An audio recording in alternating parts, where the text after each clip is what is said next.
살다가 보면 길을 잃어버리는 때가 있습니다. 그리고 또 살다 보면 약속을 했는데 늦지 말아야 될 약속 시간, 그 시간에 하필이면 늦어서 낭패를 당할 때도 많이 있습니다. 기회가 이번밖에 없는데 적당한 이번 기회에 그 때를 놓쳐서 기회가 다시 오지 않을까 봐 안타까워했던 경우도 많이 있습니다. 노력하고 땀 흘리고 열심히 했는데 실패를 당해서 속상해하고 발을 동동 구르고 그런 경험도 많이 있었습니다. 그리고 손해가 아주 그냥 너무 커가지고 어떻게 만회를 할까? 어떻게 이 손해를 다 감당하지? 그런 걱정으로 밤을 지새울 때도 많이 있었죠. 우리 이렇듯 살면서 늘 이런 여러 갈래의 길에서 가보지 못한 저쪽 길에 대한 미련을 가지고 삽니다. 근데 시간이 지나놓고 보니까 시간이 이렇게 흘러서 길을 잃어버렸을 때, 늦지 말아야 될 때 늦었을 때, 적당한 기회를 놓쳐서 안타까워했을 때, 실패를 당하고 손해를 당했을 때, 지금 와서 보니까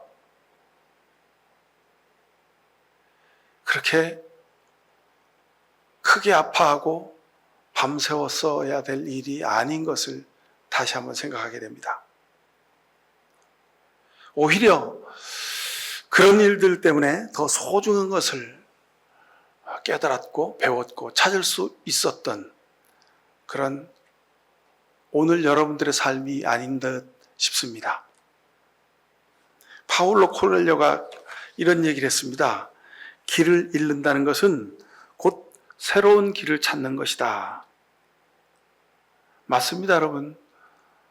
우리는 늘 익숙한 길, 내가 가본 길로만 가려고 하니까 그 길을 안 가면 길을 잃었다 그래요. 근데 아닙니다, 여러분. 세상에는 수천, 수만, 수십만, 수백만 개의 길이 있습니다. 아마 이 지구상에 사는 80억 인구인가요? 몇억 인구입니까? 사람이 사는 숫자만큼 길이 있습니다. 근데 우리는 내가 다니는 길을 가지 못해서, 내가 가고자 하는 길을 가지 못했다고 길을 잃었다 그렇게 말합니다. 여러분, 길을 잃은 게 아닙니다. 새로운 길을 걷게 된 겁니다. 익숙한 길을 좀 벗어나기도 해보십시오. 그래야 비로소 진짜 자신이 원하는 게 무엇인지를 찾을 수도 있게 됩니다. 새로운 길도 좀 가보십시오. 지금까지 삶의 방식보다 더 새로운 경험을 하게 될 겁니다. 여러분, 그렇잖아요. 여기서 광화문 가려고 하는데 걸어서 갈 수도 있고, 자전거 타고 갈 수도 있고, 버스 타고 갈 수도 있고, 택시를 타고 갈 수도 있고, 여러 가지 방법이 있습니다. 우리 교회에서 나가면 광화문 가려면 여러분 어떻게 가십니까? 연대 앞을 통해서 금화터널을 지나가지고 쭉 직진해서 가다 보면 광화문 광장이 나오죠. 다른 사람은 왜 연대 앞을 가냐는 거죠. 연대 앞은 맨날 밀리는 길인데 신촌 쪽으로 가야 된다는 거죠. 신촌 로타리로 해가지고 그렇게 가면 된다는 거예요. 어떤 사람은 왜 여기 자동차 전용 도로를 두고 왜 그리로 가냐고. 그래서 여기서 또 강변북로로 해가지고 그래가지고 용산 쪽에서 좌회전 해가지고 한강대교 앞에서 좌회전해서 그래가지고 쭉 직진하면 광화문 나오지 않냐고. 그런 사람도 있습니다. 길은 여러 갈래가 있습니다. 근데 여러분, 중요한 것은 그 여러 갈래의 길 앞에서 어느 길로 가느냐, 그것도 매우 중요합니다. 근데 거기에 왜 가는지를 여러분 물어보셔야 됩니다. 거기에 왜 가는지, 그리고 그 길에 가는데 누구와 함께 가는지, 여러분 그것을 좀 다시 한번 생각해 보실 수 있길 바랍니다. 광화문에 가야 되는데 광화문에 왜 가세요? 아마 지금도 광화문의 그 길거리에서 동화면세점 앞에서 태극기 들고 성적이 들고 그 앞에서 그 정신 빠지게 그렇게 앉아있는 사람들, 그 70대 80대 권사님들, 여러분들 지금 계실 거예요. 지금 이 시간에도.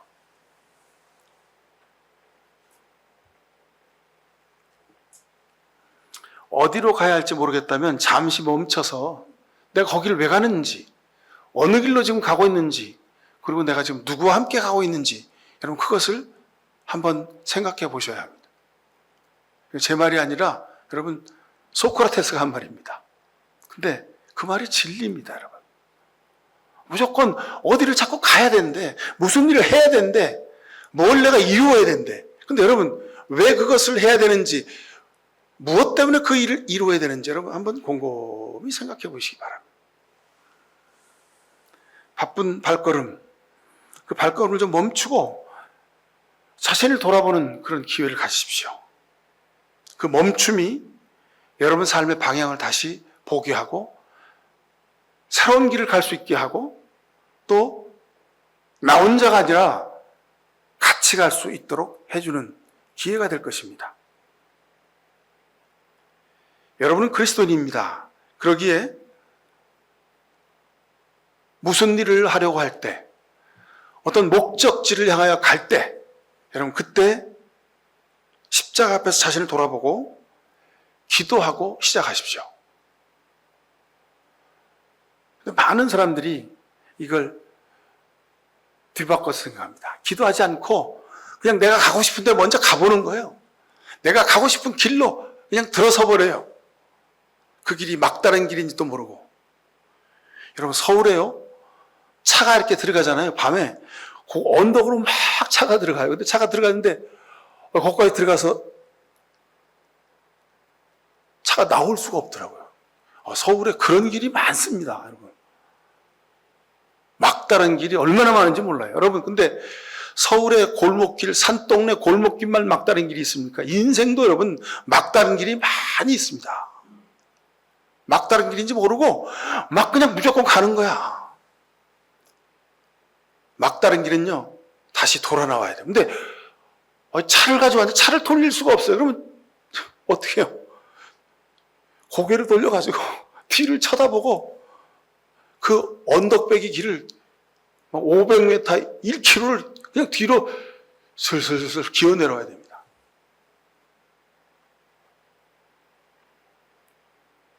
여러분이 그리스도인 이유는 기도하는 사람이기 때문에 그렇습니다. 하나님과 같이 사는 사람들이기 때문에 그렇습니다. 그러니 여러분 무슨 일을 어디를 가고 싶으시거들랑 어느 길로 들어서기 전에 두 갈래 길, 세 갈래 길, 여러 갈래 길이 있는데 그 길 앞에서 길을 선택하기 전에 먼저 하나님께 기도하실 수 있길 바랍니다. 내가 좋아하는 길을 가야죠. 내가 가고 싶은 길을 가야죠. 나 저기로 가고 싶은데 여러분 그 길을 가야죠. 그게 보통 세상 사람들의 선택의 기준입니다. 근데 여러분들은 선택하기 전에 하나님이 뭘 기뻐하시는지 기도해 보시길 바랍니다. 그래서 내가 가고 싶지 않아도, 내 마음이 내키지 않아도 저 길은 좀 힘든 길인데 그런 생각이 들어도 여러분들은 하나님이 기뻐하시는 선택을, 그 길을 걸어 가시게 되길 간절히 바랍니다. 이게 믿음으로 사는 사람들의 선택의 기준입니다.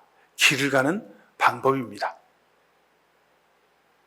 주간 중에 예레미야서를 읽어가면서 참 너무도 가슴이 아프고 안타까웠습니다. 시드기야라는 사람, 도대체 이 사람은 도대체 머릿속에 무슨 생각을 가지고 있길래 이렇게 살았을까? 그런 질문을 하게 됩니다. 또 하나는 이 예레미야서를 1890년, 95년, 1900년, 1905년, 1909년, 10년 그 당시 조선 땅에 살았던, 대한제국 땅에 살았던 우리 그리스도인들이 이 말씀을 읽으면서 도대체 무슨 마음을 가지고 있었을까? 하나님, 우리가 지금 맞닥뜨린 우리 이 백성의 이 나라의 현실이 하나님 어찌 예레미야서 52장에 써 있습니까? 명성황후가 일본 자객들의 손에 시해당하고 대한민국의 국모를 장례하는 그날, 그때 눈물을 흘렸던 수많은 이 땅의 백성들, 이 땅의 그리스도인들은 이 예레미야서 52장 시드기야 왕의 이 마지막을 보면서 하나님, 우리의 형편이 어찌 이리도 똑같습니까? 라는 마음을 갖지 않았을까요?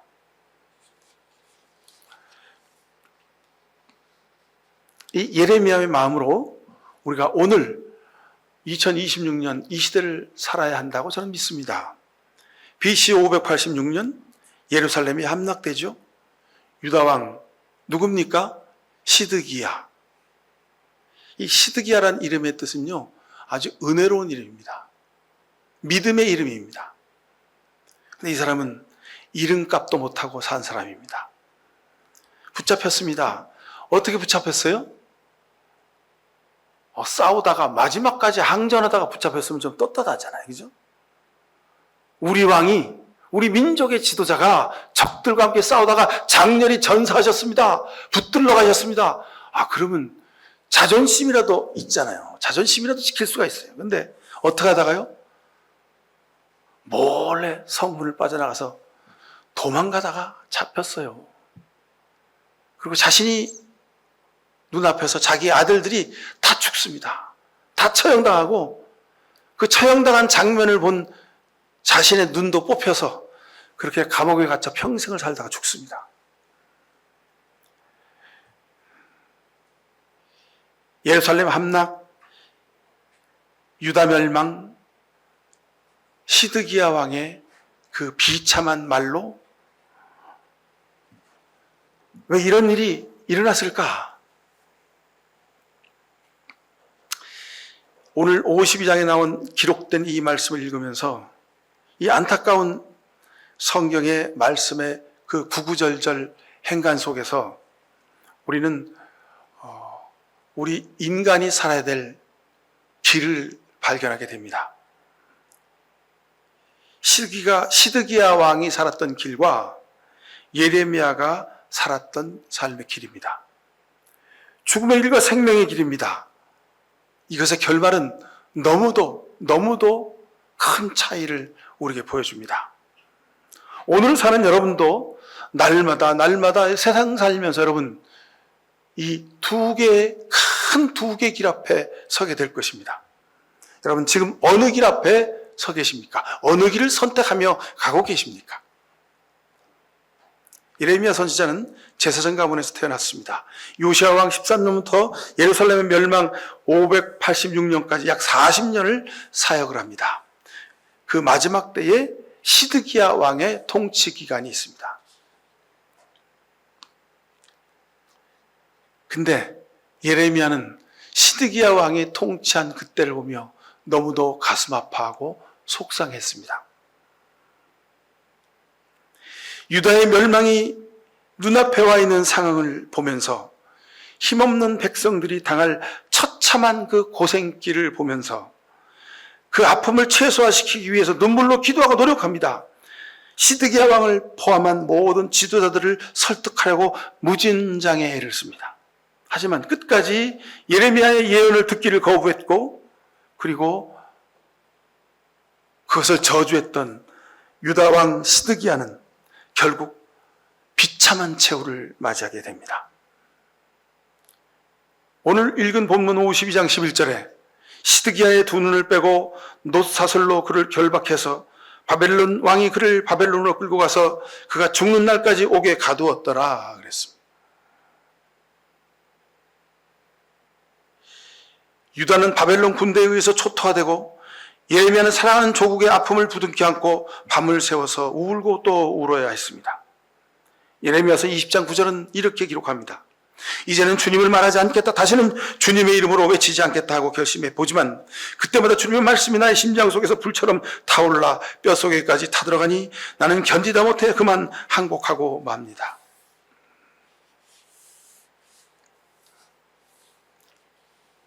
어제가 우리 광복절 81주년이었죠. 요즘 사람들은 광복절이 그냥 연휴에, 여름 휴가 끝나고 즐기는 연휴의 하나, 그것 외에 의미가 없습니다. 야, 15일이 토요일이니까 월요일 날이 대체공휴일이네. 이야, 3일 연휴다. 어디 놀러 갈까? 다들 그런 생각에 여념이 없습니다. 다시 한번 생각해 봅니다. 예레미야의 간절한 기도의 마음으로 광복절을 지나면서 이 앞이 꽉 막힌 분단의 시대를 살면서 우리가 어떤 기도를 드려야 할지 곰곰이 생각해 보았습니다. 그래서 오늘 우리가 주보 가운데 남북 통일을 소망하며 드렸던 이 기도가 제가 어제 하루 온종일 광복절을 지나면서 드렸던 기도의 기록입니다. 무슨 남북 협력, 남북 교류, 통일 이런 말들은 이제 흘러간 옛 노래가 되었습니다. 하지만 오늘 우리가 평화 통일을 기도하는 이 주일 예배를 드리면서 우리만이라도 오늘 이 어두운 밤하늘에서 별빛을 바라보는 심정으로 이 한반도의 평화와 통일을 위해서 다시 기도를 시작해야 될 때입니다. 지금이야말로 예레미야의 마음으로 대한민국과 북한 동포를 위해서 눈물로 기도해야 합니다. 예레미야서 14장 7절에 주님, 비록 우리의 죄악이 우리를 고발하더라도 주님의 이름을 생각하셔서 선처해 주십시오. 우리는 수없이 반역해서 주님께 죄를 지었습니다. 하나님 앞에 지은 죄 중에 가장 큰 죄가 무슨 죄인 줄 아십니까? 기도해야 될 기도가 있음에도 불구하고 기도하지 않는 죄, 이것이 가장 큰 죄입니다.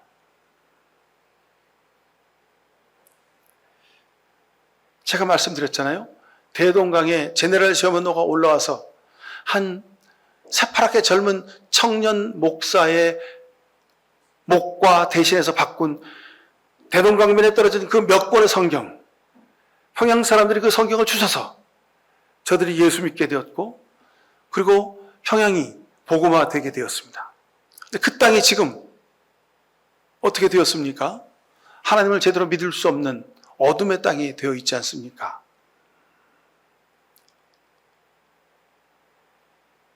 토마스 목사의 눈물의 기도가 예레미야의 눈물의 기도에 맞닿아 있음을 보실 수 있어야 합니다. 그리고 예레미야의 기도가 여러분의 눈물의 기도가 될 수 있어야 합니다. 자, 우리는 예수 믿으면서 윤리적으로 살아야 한다고 생각했습니다. 착하게, 선하게, 영향력 있는 삶을 살아야 한다고 생각했습니다. 그런데 그런 생각들이 그저 우리의 허위의식뿐임을 다시 한번 발견할 수 있기를 바랍니다.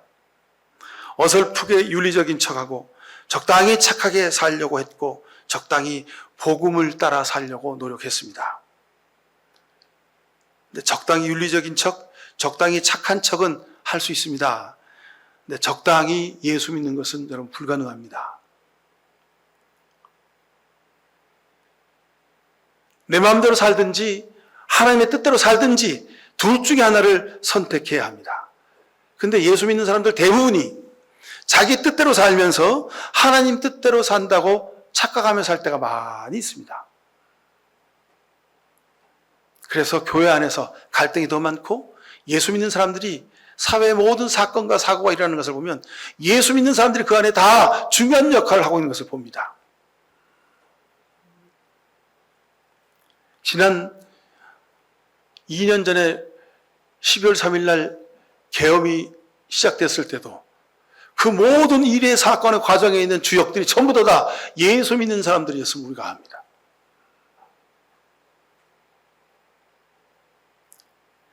흡사 중세시대에 하얀 깃발에다가 빨간 십자가를 아주 멋있게 수놓아서 그 십자가 깃발 들고 성지를 회복해야 된다는 전쟁을 수행했던 십자군 전쟁, 꼭 그 전쟁과 흡사한 그런 형국인 것입니다. 슬로건은 성지를 회복하자 했지만 거기 나온 모든 장군들과 장수들과 병사들은 다 가서 한몫 잡아야지, 그런 아주 세속적인 계산을 가지고 십자군 전쟁을 했습니다. 그러니 그 전쟁에 이길 리가 만무죠. 그러니 그 전쟁이 아주 참혹하고 무자비한 전쟁이 되었습니다. 하나님의 이름으로 하나님의 얼굴에 먹칠을 한 전쟁이 된 겁니다.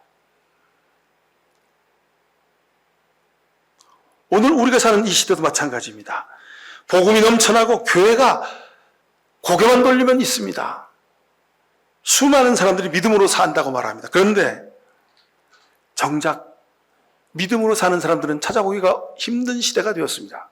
정작 하나님께 영광을 드리는 진정한 살아있는 제사를, 예배를 드리는 교회는 찾아보기가 어렵게 되었습니다.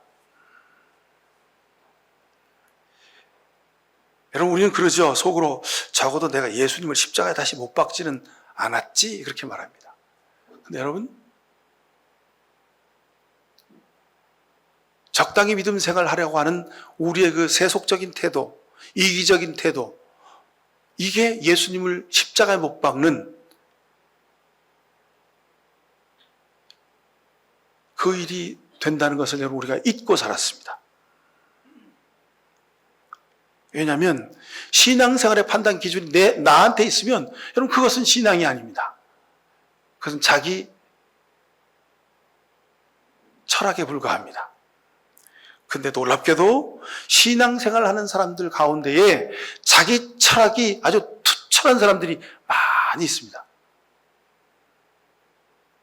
그러니까 예수님의 제자들까지 예수님 십자가 앞에서 다 도망간 겁니다. 자기 살려고 다 도망가요. 자기 철학이 있었다니면, 자기 인생의 가치관이 예수님하고 나하고 다른데 내가 여기서 개죽음 당할 수 없지. 예수님 혼자 그냥 십자가에 죽으라 그래. 나는 나 혼자 먹고 살 길 찾아야 되겠어? 그리고 10명의 제자들이 다 도망간 겁니다.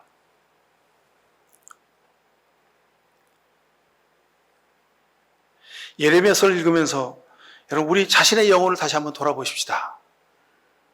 우리가 시드기야 왕 참 불쌍한 사람이네. 어떻게 이런 사람이 다 있어. 이런 왕이 다 있어. 우리나라도 이런 왕이 있었지. 우리나라에도 이런 대통령이 있었지. 우리가 그렇게 그냥 쉽게 손가락질하고 지나갑니다. 근데 여러분, 이 시드기야의 모습이 우리 삶의 모습과 많이 닮아 있음을 여러분 보실 수 있어야 합니다.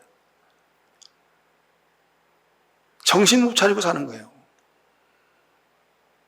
시드기야 예언자가 하나님 말씀을, 경고를 그렇게 피를 토하며 이야기했건만 다 한 귀로 듣고 한 귀로 다 흘리고 자기 욕심만을 위해서 살았던 겁니다. 누가요? 시드기야가요? 아닙니다. 우리가, 여러분이 그렇게 살았던 겁니다.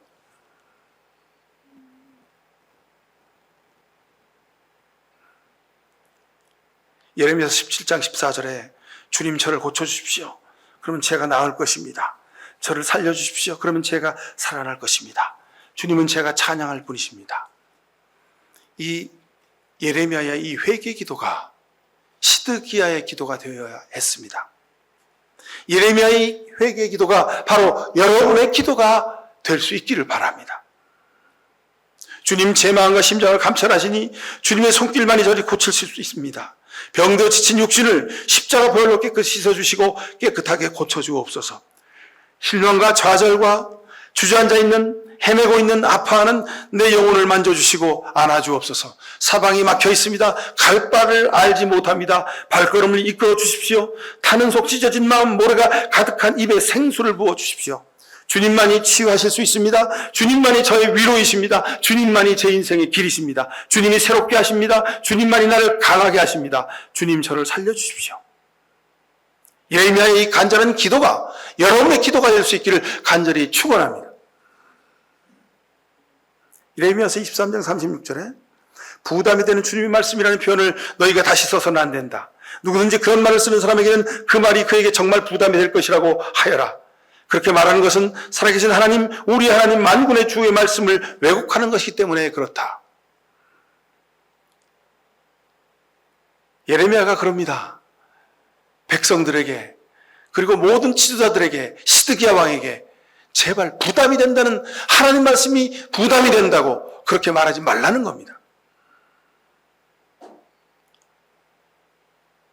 부담이 되니까 듣지 않는 거예요. 부담이 되니까 귀를 막아요. 부담이 되니까 돌아서서 모른 체 하는 겁니다. 부담이 되니까 말씀대로 살지 않는 겁니다.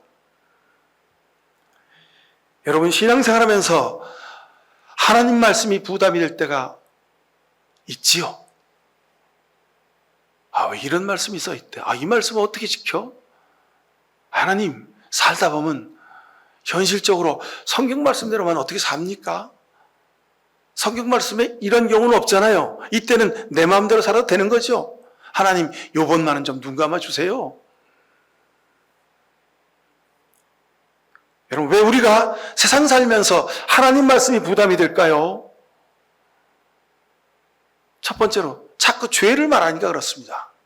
나는 좀 윤리적으로 살고, 나는 좀 말씀대로 살고, 나는 믿음으로 살려고 노력했는데 왜 자꾸 주일마다 목사님은 회개 기도하라 그러고 죄 고백을 하라 그럴까? 자꾸 왜 죄를 말하는 거야? 세상엔 나만 알고 있는 그 일인데 그 일까지도 내가 회개해야 돼? 아무도 모르는데? 나만 알고 있는 죄인데 자꾸 고백하라고 하니까 부담이 되는 거예요. 부담. 하나님이 보셨나? 하나님이 아시는가? 누구 딴 사람이 봤나? 여러분, 나만 아는 죄 이런 거 없습니다. 법에 저촉되지 않게 죄를 지었겠죠. 나만 아는 죄 이런 거 없습니다, 여러분. 내가 알면 하나님이 아시는 거고, 하나님이 아시면 세상이 다 아는 겁니다. 근데 우리는 착각하죠. 나만 알고 있는 죄가 있대요. 나만 아는 사실이래요. 아닙니다. 하나님이 다 알고 계십니다. 그러니 우리가 죄를 고백하며 살아야 하는 겁니다. 두 번째, 왜 신앙생활하면서 자꾸 성경 말씀을 읽으면 마음에 부담이 될까? 두 번째, 신앙생활을 좀 그냥 적당히 하고 싶은 거예요. 적당히. 내가 하고 싶은 수준 정도만 신앙생활하고 싶은데 하나님이 원하는 대로, 성경 말씀이 말씀하는 대로 그렇게 신앙생활하라 그러니까 이게 부담이 많이 되는 거예요.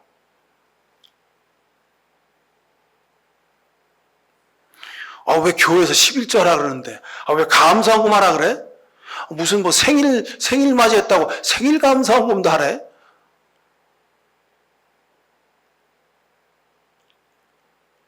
여러분, 그렇잖아요. 친구 만나서는 내가 저녁도 탁 사고, 저녁도 그냥 1, 2만 원짜리 아니라 10만 원, 20만 원짜리. 요즘 뭐 오마카세라고 하는 그런 식당에 가니까 저 한 번 갔다가 내가 돈을 내는 것도 아닌데 상대가 밥을 사준대. 목사님 아주 좋은 데 가서 식사하시자고, 이런 데 와보셨어요? 하고서 밥을 사주는데 여기는 도대체 얼마인데 이렇게 막 음식이 그냥 찬란하게 막 끝도 없이 나와요. 그랬더니 1인분에 30만 원이에요 그러는 거예요. 제가 평생 호텔이 아닌데 그냥 무슨 평범한 가게인데 30만 원짜리, 한 끼에 30만 원짜리 밥을 한번 얻어 먹어본 적이 있어. 근데 갔다 와서 그날 밤에 체해가지고 그 밤에 화장실 왔다 갔다 했어요. 부담이 돼가지고 그게 소화가 안 되는 거예요, 속에서.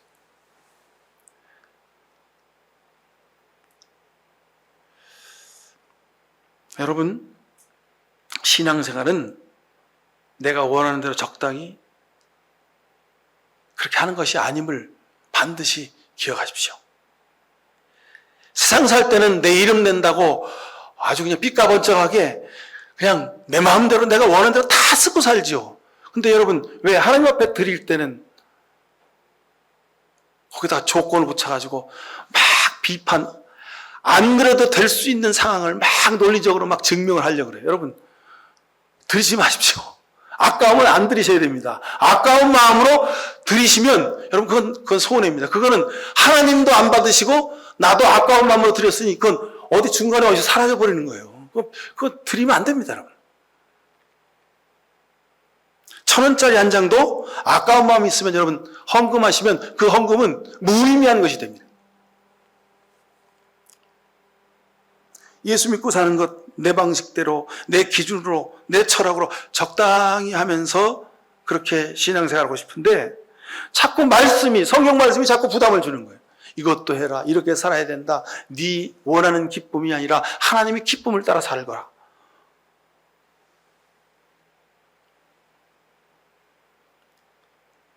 여러분 성경 말씀 읽고 기도하고 찬송 부를 때 그 말씀이, 그 기도가, 그 찬송이 내 마음에 부담이 되는 것이 여러분 정상입니다. 그리고 그 부담을 가슴에 안고 하나님 이거 내가 어려운데요, 내가 할 수가 없는데요 하고 하나님의 도움심을 구하십시오. 그 부담 앞에 정면으로 서서 십자가 앞에서 해결해야 합니다. 그래야 그게 믿음 생활입니다.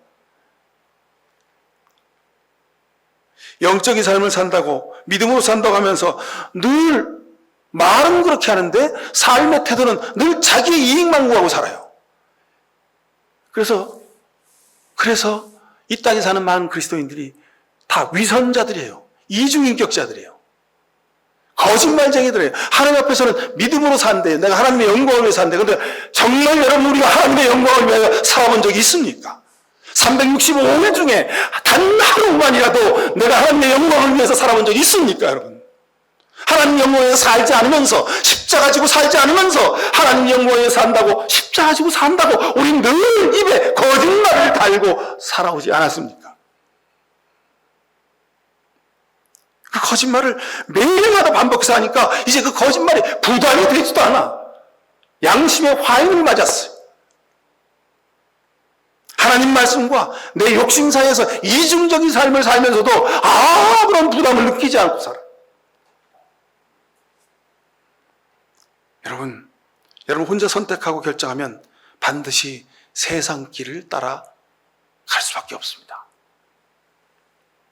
사람은 원래 그런 존재입니다. 늘 두 개의 길이 있음을 기억하십시오. 이스라엘 백성이 광야 40년 동안 이 문제로 온갖 고생을 했습니다. 모세가 시내산에 십계명 받으러 올라갔습니다. 근데 모세가 안 내려오니까 그 밑에 기다리던 아론과 백성들이 뭐 했습니까? 우상을 만들어서 자기 멋대로 제사하지 않았습니까? 지도자 모세는 지금 산에 올라가서 하나님을 대면하여 계명을 받고 있는데 그 밑에서는 딴짓한 거예요. 예배드리고 있는데 우리 마음속에는 지금 다른 생각들이 가득 차고 있는 것과 여러분 똑같은 상황입니다. 고라와 다단이 모세와 다른 부를 가지고 자기들도 지도자라고 그렇게 교만을 떨지 않았습니까? 그럼 어떻게 됐습니까? 다윗도 그랬습니다. 여러분 다윗도 정말 아주 속물 중에 속물이었습니다. 부하들이 전장에 가서 전쟁하고 있는데 자기 육체 욕망을 채우는 그 10원짜리만도 못한 그런 파렴찬 인간이 다윗이었습니다. 다윗만 그랬습니까? 다른 유다도 그랬고 베드로도 그랬습니다. 결정적인 순간에 자기가 하고 싶은 대로 선택하면서 하는 것이 인간이더라 하는 겁니다. 목회자로서 성도인 여러분들에게 미안한 마음이 있을 때가 참 많이 있습니다. 우리 한국교회의 타락은 전적으로 목회자의 타락 때문입니다. 하나님 말씀을 목사가 신학대학에서 신학을 좀 배웠다고 그 알량한 신학적 지식을 가지고 성경 말씀을 자기 멋대로 해석을 합니다. 그래가지고 신천지 이만희는 14만 4천 명이 모여야 우리가 하나님 앞에 이제 영원히 죽지 않는 믿음의 길을 갈 수 있다고 그렇게 꼬드겼습니다. 그래서 14만 4천 명이 되니까 이거 영생이 안 되겠거든. 그러니까 이제 너희 모인 14만 4천 명이 넘었지 우리가 20만 명이지 30만 명이지 그러면 너희 중에서 14만 4천 등까지 자른다 하나님이. 14만 4천 등 안에 들어야 된다. 그래서 집문서 가져와라. 뭐 가져와라. 그런 쇼를 벌이고 있습니다. 근데 놀랍게도요, 그 신천지가 우리 개신교를 능가하는 거예요. 그 신천지가 우리나라 정치계를 좌지우지하고 흔들고 있어요. 우리나라 역사를 좌지우지하고 있어요. 그 신천지가 하나님보다 더 막강한 세력을 가지고 있어요.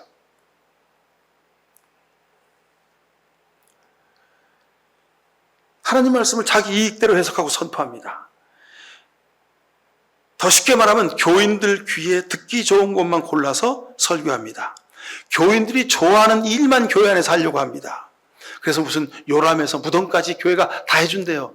여러분, 교회가 무슨 사회복지기관입니까? 예수님이 사회복지사 자격 따가지고 와서 십자가 지셨습니까? 아닙니다. 교회는 사회복지기관이 아닙니다. 하나님 없이, 예수님 없이 교회 안에서 요람에서 무덤까지 다 해준들, 여러분, 그게 무슨 소용이 있습니까? 하나님과 상관없는 일입니다.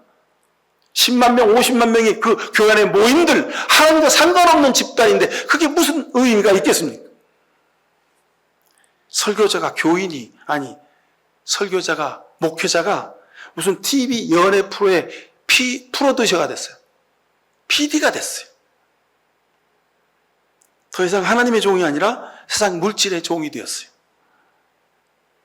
돈이 많이 드는 일, 돈을 많이 내는 사람, 그 사람이 구원받은 사람이요, 그 사람이 능력 있는 사람이요, 그 사람이 하나님의 뜻을 따라 사는 사람이 된 겁니다. 왜 이럴까요? 바로 말세가 되었기 때문에 그렇습니다. 말세입니다. 교회에서 복음이 선포되고 성경 공부하고 찬송하고 기도하는데 하나님과는 상관이 없어요. 말세가 되었기 때문에 그렇습니다. 사랑하는 우리 목양교회 교우 여러분들, 믿음은 사람을 보는 것을 넘어서 예수님 십자가를 바라보는 것입니다. 사람 보는 것, 그것은 하나님 없이도 할 수 있어요. 내 마음대로 살면 되는 거예요. 그런데 예수님 십자가를 바라보라고 성경은 말씀합니다. 예레미야는 시드기야 왕한테 하나님을 바라보라고 말씀한 거예요.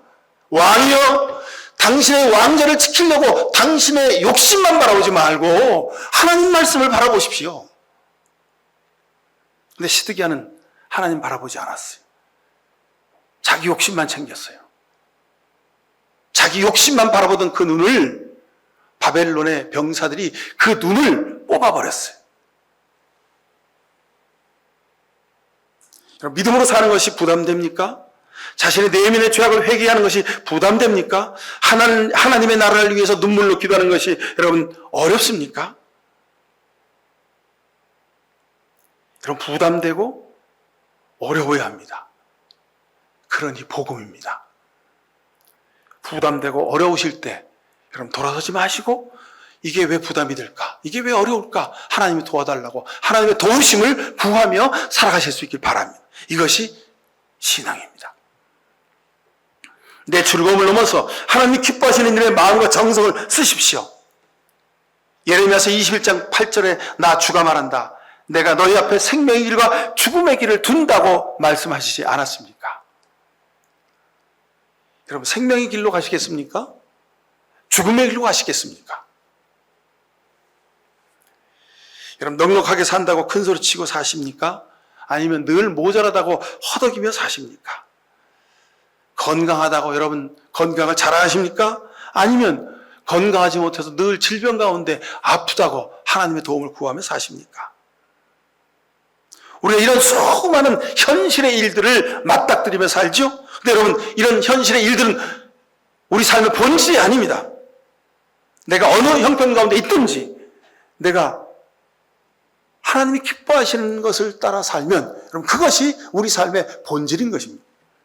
내가 많이 있든지 적게 있든지 내가 가졌든지 가지지 못했든지 내가 건강하든지 내가 질병 가운데 있든지 내가 아파하든지 내가 웃으며 기쁨으로 찬송하며 살든지 그 어떤 형편 가운데 있더라도 내가 하나님의 기쁨을 구하며 산다면 여러분 이것이 믿음입니다.